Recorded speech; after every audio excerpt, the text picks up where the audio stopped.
Greetings, everyone. I'm Ann Cobb, Executive Director of the Middle Passage Ceremonies and Port Markers Project.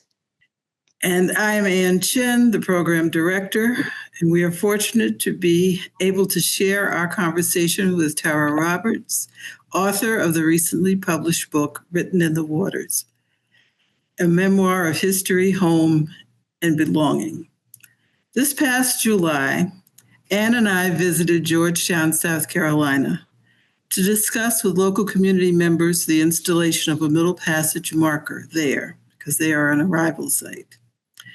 Beatrice Rodriguez, owner of the Gullah Museum and member of Georgetown's Middle Passage Committee, hosted the meeting and recommended Tara's book.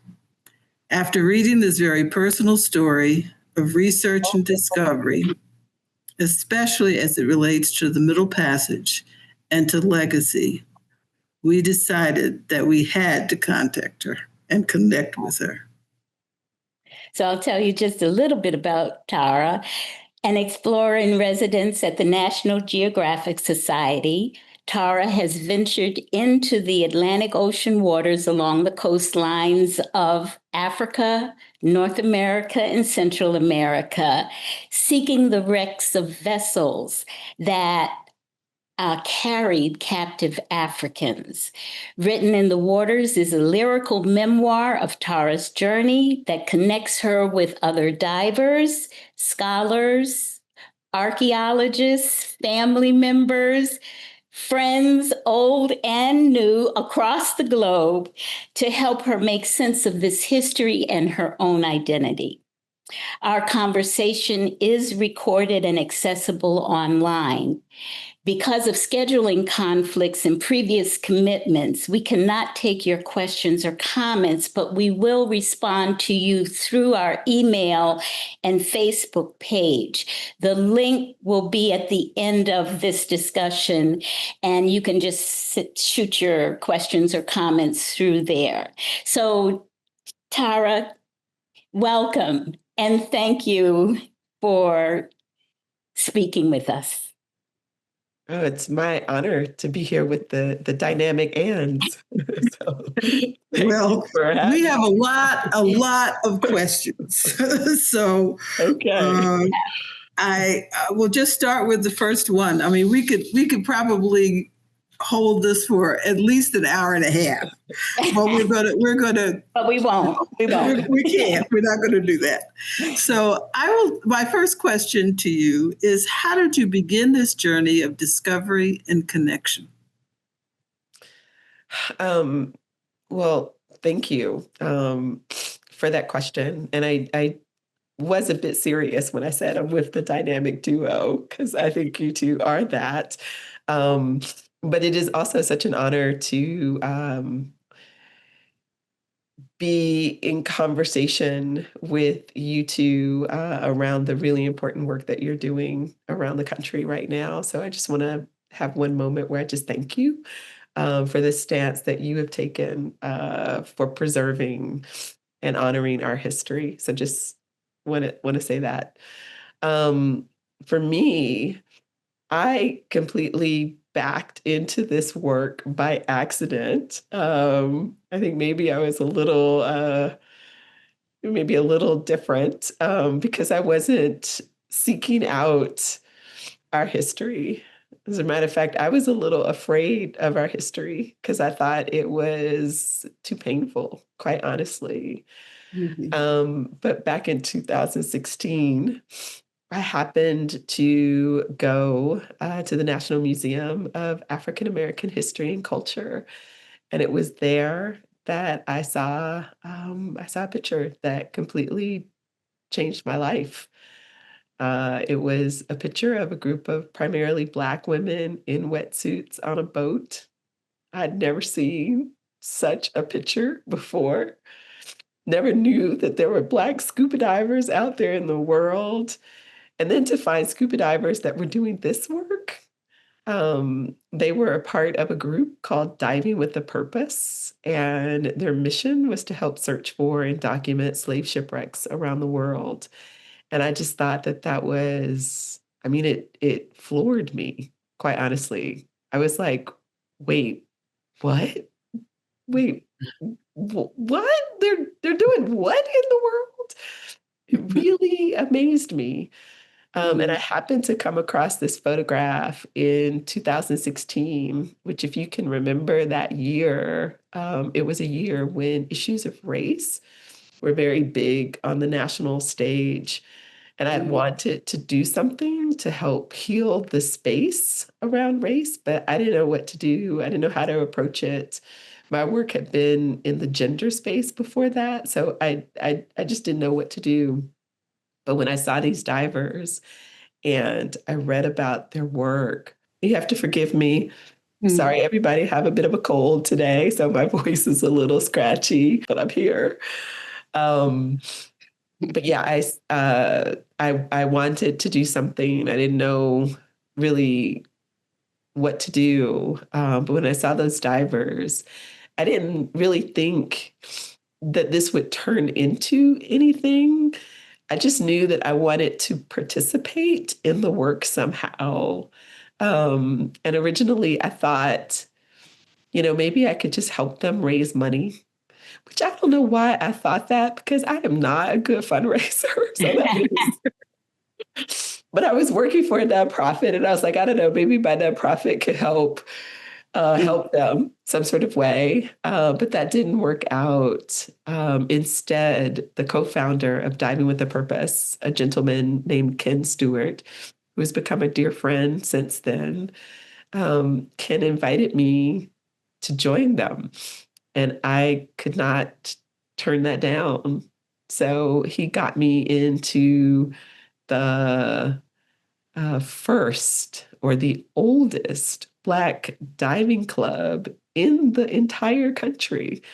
This diving club has been around for over 60 years. Like, what? Oh my God. And it happened to be in Washington, D.C., which is where I was living at the time. And so he got me into the club, and I fell in love with the divers.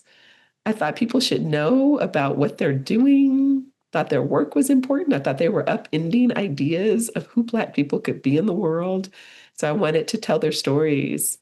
And along the way, I started to learn more about the history of the transatlantic slave trade, which was not something I knew a lot about. And hence all of this sort of flowed from there. That was a very long answer, but No, it's fine. Thank you. Yeah. And I know that you had to go through you had to train. You were not a diver. You weren't really into salt water. You were kind of a swimming pool kind of gal. yes. I always say I am from Atlanta, Georgia. We don't know anything about the ocean in Atlanta. Right. So you had to certify to even begin this journey.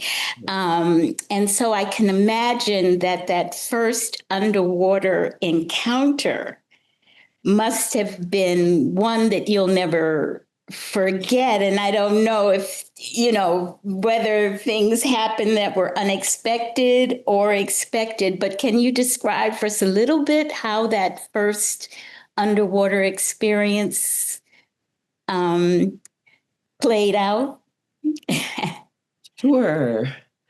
I'll actually tell you about my first training moment, or the moment in my training when it really hit that this is what we are doing.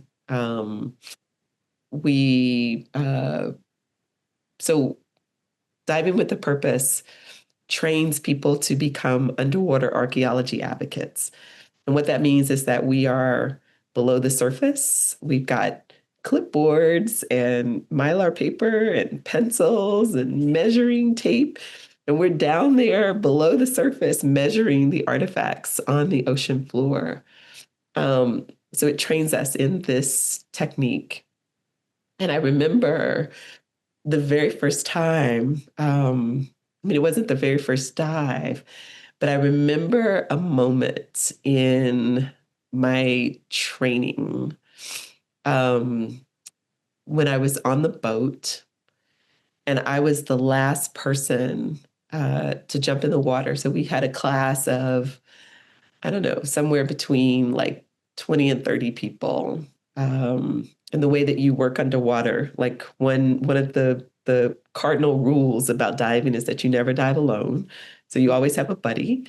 And the way that we worked underwater is in groups of two, and two people would be partners, and they would take on a particular area below the surface that had artifacts in it. And so there'd be groups of two all on the bottom of the ocean floor. So I remember being the last person to jump into the water off of the boat. And before I jumped, I just remember looking out that day, and it was a beautiful day. We were in Florida, in the Florida Keys. Sun is shining. The water looks blue. There are ripples on the water. You can see the sun glinting on the water, and it's silent. But what I realized is that there were 30 people under the water doing this incredibly important work. People who, again, look like me are under the water, again, with Mylar paper and clipboards and measuring tape. Like, who even thinks about that? And they are doing this work. And I remember feeling such a sense of pride, such a sense of wonder, thankfulness, because these people, and some of them are just regular folks, they're regular, they're not necessarily archaeologists, even though some of them are. They're not necessarily historians, even though some of them are, but they're just regular people in the world. And these people have given up their time, volunteered their time to say, this history is important, and we are going to help bring it back into memory. And so to me, that just felt like one of the most aha moments where I really got, wow, what we're doing, what I'm a part of is so important. And is that the dive that also had the greatest impact on you, or is there a different dive that had an impact on you? Oh, I feel like they've all had different impacts on me, and important impacts. I remember diving in Costa Rica, where there are 2 Danish ships that have wrecked in Costa Rica. And that is such a special story, because the ships there, the artifacts of the ships, were found by young people. And it was the young people that really led to archaeologists coming in and helping to document the wrecks there. And so I remember diving with those young people on that site, and that was really, really special. I remember diving in Mozambique. Like, I didn't even know that Mozambique was a part of the transatlantic slave trade. Like, this is how much of the history, that I feel like is unknown. I always thought it was just West Africa that was a part of the transatlantic slave trade. So to find out that Mozambique is a part of it, and then to go to Mozambique and to see people that kind of look like me, I was like, who knows? My ancestry might be from East Africa instead of West Africa. But it was really powerful to dive there. I feel like all of the dives have been impactful in some way. Okay. Tara, I want to ask you a question. And a lot of us who go from the Americas to the continent have certain expectations about how we'll feel and how we'll connect once we go to the land of our ancestors. And this is also a little tidbit that I'm hoping will attract people to buy your book, to read your story, has to do with the discussion that you had with your roommate who's in Senegal about self-identity. And I will just put it in the framework of the tortoise who carries its home, its dwelling with it wherever it is. So I'd like for you to, just talk about how the work you've done, what you've learned, has affected your very own sense of self-identity. Oh, that's a big question. Yeah. Yeah, I know. Yeah. I mean, maybe the easiest way to say it is that I think I had a pretty narrow view of the world. And I'm a traveler. Like I have, I was the travel editor at Essence Magazine and at Ebony Magazine. Like I am a world traveler. I've lived all over the world. And yet I think my view of the world was narrow, particularly as it relates to Africa. So there were some heavy realizations for me once I got to the continent. And I will also say that this trip was not my first time traveling to the continent of Africa. I have lived in Zimbabwe, like I've actually lived in Zimbabwe, not for a long time, but for a chunk of time. I've traveled in Southern Africa. I've traveled in West Africa. But this time when I visited, it was really different because then I was in this conversation of ancestry and of roots. And part of the reason why I wrote the book is because I had this question that I was trying to answer. What I wanted to figure out is, does the knowing of this history, does it help me feel a sense of home and belonging as an African American woman in this world? So that was one of the questions that I sought out to answer. And I thought that I was going to find home and belonging when I got to the continent. And I had a myriad of other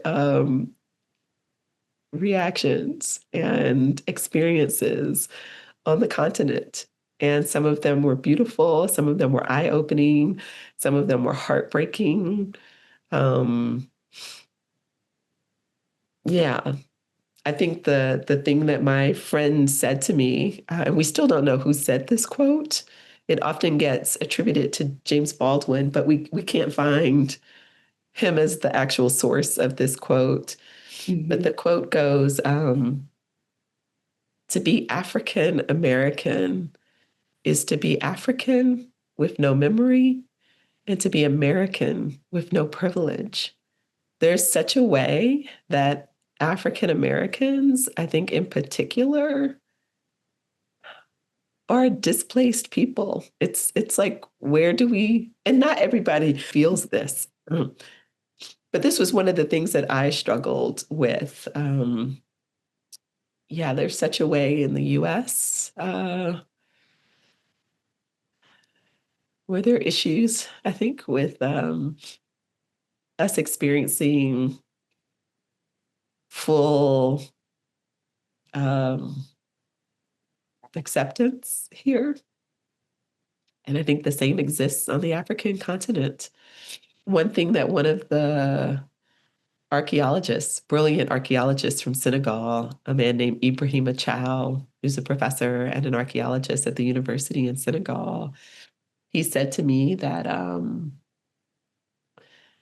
African Americans, well, he said two things. He said he doesn't know that Africa is a physical home for African Americans anymore. He's like, maybe it could be a moral home, but if it's a moral home, we have to work at that. We have to figure out what that means together. But he also said that he thinks African Americans look at Africa from a 16th century, 17th century lens, but Africa has moved on and we have not moved on with it. So I would say many of us do not know Africa. We know an Africa of the past. So there is so much for us to discover. One of the things that I think I really learned from this book is that, and I mean, this is so obvious, but I wasn't thinking about it like this, but there's not one Black view of the past. Like, we are a complex, myriad people who have many different perspectives, particularly on this history. And so often I think the transatlantic slave trade is framed in a Black and white uh, view, like it's seen in a Black and white way, but there's so many layers of Blackness that can be unpacked and discussed.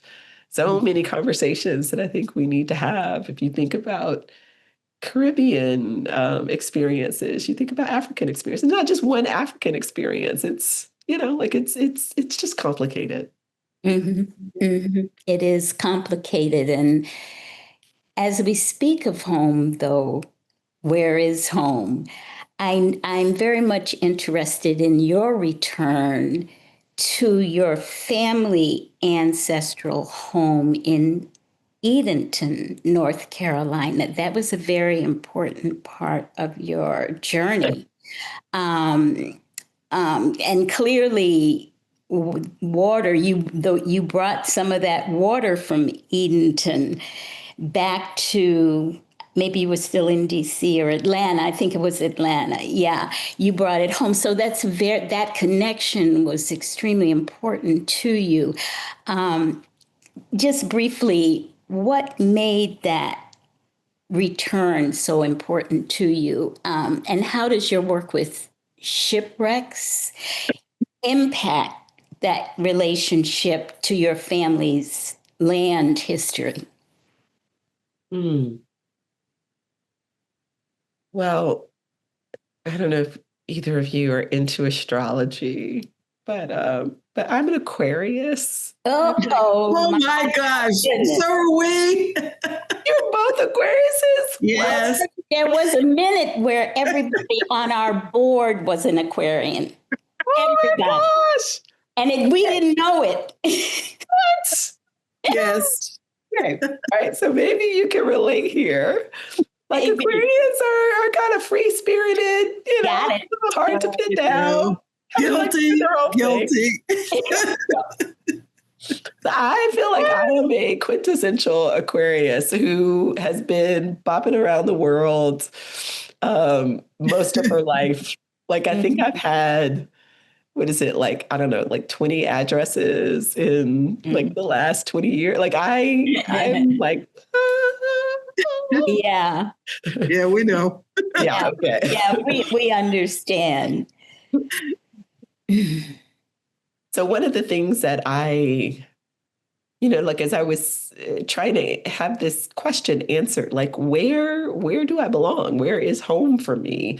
Especially because physically, I like, I didn't have a place where I had grounded. And I didn't know if I would ever find a place where I would ground. I actually kind of hoped that would happen through the book. Like, as I traveled to all of these places, I kind of hoped that one place would really speak to me and I would be like, aha, I have found the place where I belong. But that didn't really happen. And what I found out is that, maybe home is, I mean, for some people, it is a physical place, and that is beautiful and wonderful. And for some people, it's not, like, you can find home in other people. You can find home in stories. You can find home in the past. And so I think this was what happened to me as I ended up searching through my past, which is something I'd never done before. And I found connections there that I didn't anticipate, but that really, like left me, as I was writing, like left me sobbing. They really touched me in some very deep ways. Mhm. And I also think that there's something about the water, to answer the second part of your question. Mhm. I mean, the ocean is the thing that, I mean, it's the thing that connects us. Without this ocean, connecting these land masses, without these ships going across the ocean, we wouldn't be related. We wouldn't have a connection. So there's something to me about the water that is also, um, it touches me and it fills me. It speaks to me. Mhm. Mhm. Yeah. And you carry it. And I carry it. Yeah. Yeah. Yeah, Yeah. exactly. Uh, we'd like to ask you, and just your idea, how do you see your work, this book, uh, as a factor in encouraging young people to be involved with Middle Passage history? Uh, I hope people get excited. Young people especially get excited about the idea of scuba diving. One of the things that I hope that happens with this book, it's one of the things that I know Diving with a Purpose stands for. It's even created another organization called Youth Diving with a Purpose. But the goal is to bring us back to the water. Like the water, we have a long aquatic history that has been lost, and it is time to reclaim that history. So I love the idea of bringing more young Black folks back to the water, and not just as scuba divers, but as marine biologists, as maritime archaeologists, as Mhm. conservationists. Like the Mhm. ocean is one of the, it's the biggest entity on the planet, and it is in danger. So having our voices be a part of that feels really important. So I hope that that is something um, that speaks to young people from the Yeah. book. But I Mhm. also hope that this book speaks to people who are older. Um, I made this change in my life mid-career. Like, I was kind of settled, or I could have been settled in my life. Mhm. But I decided to chuck it all to follow these divers. Like I quit my job and just like left everything without a clear plan, without funding. But I was like, this is speaking to my heart. I got to do it. So I Mhm. hope that this book also speaks to people, and it says to people that it's never too late to follow your passion.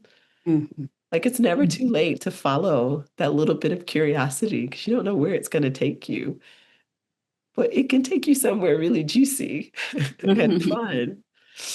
So I hope that is something that people take away from the book as well. Yes, yes, indeed. There is so much in that book. It is so rich. We couldn't begin to touch on it just in a 20-minute, half-hour conversation.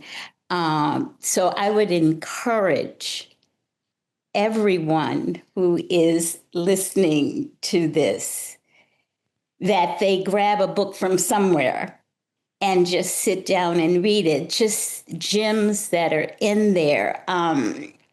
So many words that relate specifically to our history.